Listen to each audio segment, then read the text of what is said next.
میں حاضر ہوا اور ایسی مجالس اور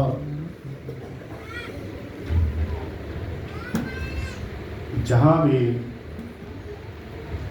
قائم ہو وہاں پر اللہ تعالیٰ کی نورانیت اور اللہ کی طرف سے مغفرت کے وعدے ہیں۔ میرے دوست و بزرگوں،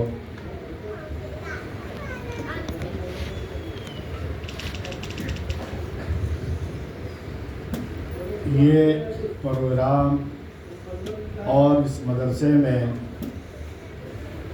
یہ 40 روزہ بچیوں کے علم اور تربیت کے بارے میں پروگرام بہت ہی خوشی کی بات ہے، اور وہ ماں باپ بڑے ہی خوش نصیب ہیں اور ان کے لیے بڑی خوشی کا موقع ہے کہ ان چھٹیوں کے اوقات میں اپنی بچیوں کو بھیج کر ہم سب کی جو اصلی زندگی ہے اس کی فکر کی۔ اصلی زندگی آخرت کی ہے۔ قرآن میں بھی اللہ تعالیٰ نے ارشاد فرمایا، جس کا مفہوم ہے کہ اپنی اولادوں کو جہنم کی آگ سے بچاؤ، ان کو محفوظ کرو، ان کی حفاظت کرو۔ یہ مدارس اور یہ مکاتب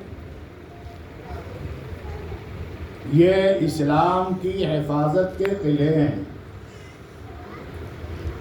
ہمارا دین محفوظ رہے، ہمارا ایمان محفوظ رہے، اس کے قلعے ہیں۔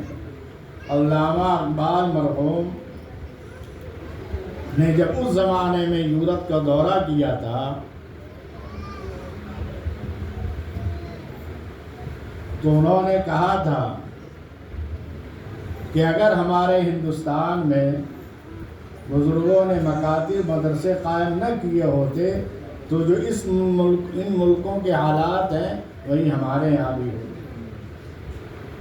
ہمیں ان بزرگوں کا احسان مند ہونا چاہیے کہ جنہوں نے ہمارے ایمان کی سلامتی کے لیے محنت کی اور کوشش کی۔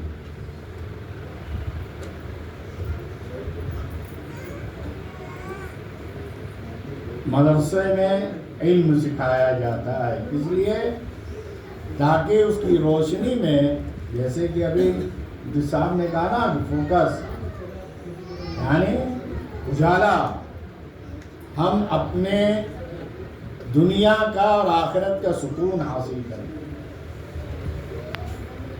میرے والد صاحب حضرت مولانا منیر صاحب رحمۃ اللہ علیہ فرمایا کرتے تھے کہ آج کے دور میں تربیت کا بہت بڑا مسئلہ ہے۔ بچوں کی تربیت کے بارے میں فرمایا کرتے تھے۔ آخر ہم پہلے سنتے ہیں کہ جو اکابرین گزرے ہیں، محدثین گزرے ہیں، فقہاء گزرے ہیں، بہت سو کے ایسے واقعات بچپن میں والد کا سایہ سر سے اٹھ گیا، ان کی ماں نے ان کی تربیت کی ہے،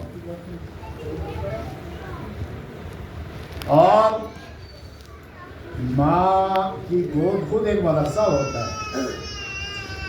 ان کے اندر دین ہوگا، ان کے اندر اللہ کا خوف ہوگا، ان کے اندر شریعت اور سنت کی پابندی ہوگی تو اولاد بھی ویسے ہی ہوگی۔ اور یہ اسی کے لیے اسباب اپنائے جاتے ہیں، اور بڑے خوش نصیب ہیں وہ بچیاں جو اپنے چھٹی کے اوقات میں قربانیاں دیں۔ اللہ سب کو اجر عطا فرمائے اور تا حیات دین پر، شریعت و سنت پر ہم سب کو چلنے کی توفیق عطا فرمائے۔ اصل اللہ کی توفیق سے ہوتا ہے، انسان کا اپنا کوئی کمال نہیں ہوتا۔